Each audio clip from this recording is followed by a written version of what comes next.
नमस्कार।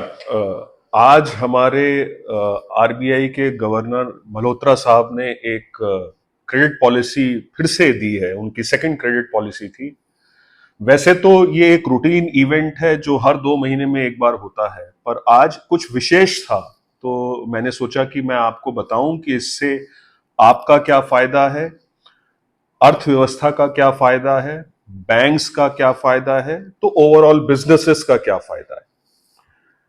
बहुत कम ऐसा देखा गया है कि जब मौद्रिक नीति पर गवर्नर साहब हर 2 महीने में एक बार अपनी चर्चा करते हैं, तो या तो ब्याज की दरें घटती या बढ़ती हैं, या सीआरआर की दरें घटती या बढ़ती हैं। दोनों एक साथ बहुत कम होते हैं, ऐसा देखने में आया है। और आज वही हुआ है कि ब्याज की दरें भी गिरी और सीआरआर भी गिरा। सीआरआर का मतलब होता है कैश रिजर्व रेशियो। ये वो पैसा होता है जो सभी बैंकों को अपना रिजर्व बैंक के पास रखना पड़ता है, जो कि अभी 4% की दर से बैंक रखते थे, अब उन्हें 3% की दर से रखना होगा। इसका मतलब यह हुआ कि अब जो बैंक है उनके पास ज्यादा पैसा रहेगा, जो कि उन्हें आरबीआई में रखना है वो कम होगा। देखिए, इन दोनों चीजों को एक साथ करने के लिए मैं मल्होत्रा साहब को बहुत बहुत साधुवाद और धन्यवाद देना चाहूंगा। होता क्या था, अगर ब्याज की दरें कम होती हैं तो बैंक्स जो होते हैं वो अपनी डिपॉजिट की दरें भी कम कर देते हैं, यानी एफडी पर भी दरें कम हो जाती हैं। क्योंकि बैंक जो है अल्टीमेटली प्रॉफिट के लिए काम कर रहे हैं, तो अगर उनकी कमाई ब्याज में कम होगी तो वो आपको ब्याज देंगे भी कम। आम आदमी के लिए समस्या यह होती थी कि उसकी ब्याज की दरें कम होने से लोन की किश्तें तो कम हो जाती थी, लेकिन जो उसका पैसा एफडी में रखा होता था या वो रखना चाहता था, उस पर ब्याज की दरें भी कम हो जाती हैं। तो बहुत हद तक ये थोड़ा सा एक विरोधाभास था कि आम आदमी को एक तरफ फायदा हो रहा है और दूसरी तरफ नुकसान हो रहा है, और यह स्वाभाविक था। आज गवर्नर साहब ने एक बहुत उचित कदम उठाया, और उस उचित कदम को उठाने का यह सही समय था। पहला कि उन्होंने ब्याज की दरें कम करी। इसका मतलब यह हो गया कि अगर किसी के पास एक हाउसिंग लोन 50 लाख रुपए का है, तो उसकी साल की 18,000 रुपए की लगभग बचत होने वाली है।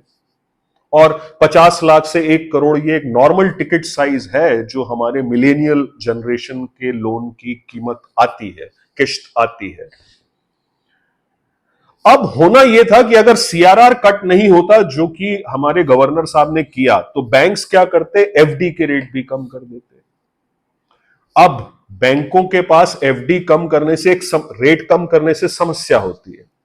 लोन लेने वाले तो उनके पास आएंगे, पर पैसा देने के लिए उनके पास कम पैसा होगा, क्योंकि लोग एफडी में पैसा जमा ही नहीं करते, क्योंकि ब्याज की दर कम है। तो जो सरकार का उद्देश्य होता है कि लोन ज्यादा जाए, लोग ज्यादा लोन ले, बैंकों के पास लोन देने के लिए पैसा ही नहीं होता, क्योंकि उनके पास एफडी और डिपॉजिट में पैसा कम आ रहा होता है। अब अगर वो कम आया तो भी सीआरआर कम होने से, यानी कि बैंकों को जो आरबीआई के पास पैसा नहीं रखना है, पैसा फ्री हो गया, और वो पैसा लोन के तौर पर इकोनॉमी में बट जाएगा। इसे कहते हैं मास्टर स्ट्रोक, इसे कहते हैं न्यू इंडिया, इसे कहते हैं नए भारत की मौद्रिक नीति। पहला फायदा, लोन सस्ते हुए और बटे भी। दूसरा फायदा, एफडी पे ब्याज की दरें कम नहीं होंगी, ऐसा मैं मानता हूं, बैंक ऐसा करेंगे नहीं, क्योंकि उनके पास पैसा अब लिक्विडिटी में है। तीसरा, जब लोन ज्यादा बटेगा तो मकान बिकेंगे, गाड़ियां बिकेंगी, कंज्यूमर आइटम्स बिकेंगे, जिससे कि आपका जीएसटी कलेक्शन, जो कि अभी तक मैं बहुत फोरम्स पर कहते आया हूं कि जीएसटी को ही देखिए, 2 लाख करोड़ से ऊपर चला गया है। 2 लाख करोड़ रुपए एक महीने में जीएसटी से कलेक्शन ज्यादा आ रहा है, यानी कि जब माल ज्यादा बिकेगा, घर, गाड़ी, कंज्यूमर का सामान, तो सरकार की जीएसटी में आय भी बढ़ेगी, बैंकों की प्रॉफिटेबिलिटी भी बढ़ेगी, आम आदमी की जेब में भी ज्यादा पैसा आएगा। और यह सिर्फ इसीलिए हो पाया है कि आपके देश में, मेरे देश में इन्फ्लेशन की दर कम है, यानी महंगाई की दर कम हो गई, जीडीपी का रेट बढ़ गया। ये सब तो होता रहेगा, पर जो मैं हमेशा कहते आया हूं कि त्वरित तौर पर क्या देखना है वो है जीएसटी कलेक्शन। 2 लाख करोड़ रुपया अगर जीएसटी कलेक्शन किसी देश में प्रति माह आ रहा है तो उस देश की अर्थव्यवस्था को कोई चिंता करने की जरूरत नहीं होनी चाहिए। और यह तब है जब हम जानते हैं कि वैश्विक तौर पर जो समस्याएं चल रही हैं वो आप सब लोग जानते भी हैं, पर उसमें अभी आप ना पड़िए क्योंकि वो तो चलती रहेंगी। लेकिन उस स्थिति में साधुवाद मल्होत्रा साहब को इतनी बेहतर क्रेडिट पॉलिसी, जहां पर रेपो रेट भी कम और सीआरआर भी कम, सैल्यूट टू दिस मैन।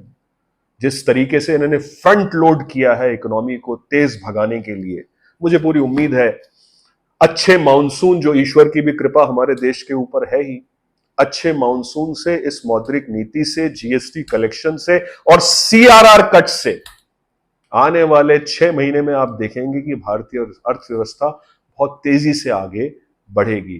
तैयार हो जाइए, आपकी ब्याज की दरें कम हो गई हैं, लिस्ट बनाइए कि आपको क्या लेना है। तैयार हो जाइए, अगर आपके पास सरप्लस पैसा पड़ा है तो या तो कैपिटल मार्केट्स में लगाइए, म्यूचुअल फंड्स में लगाइए, एफडी में रखिए, क्योंकि ये सारी चीजें ऊपर जाएंगी, क्योंकि अर्थव्यवस्था ऊपर जाएगी। विन विन सिचुएशन दोनों जगह है। धन्यवाद।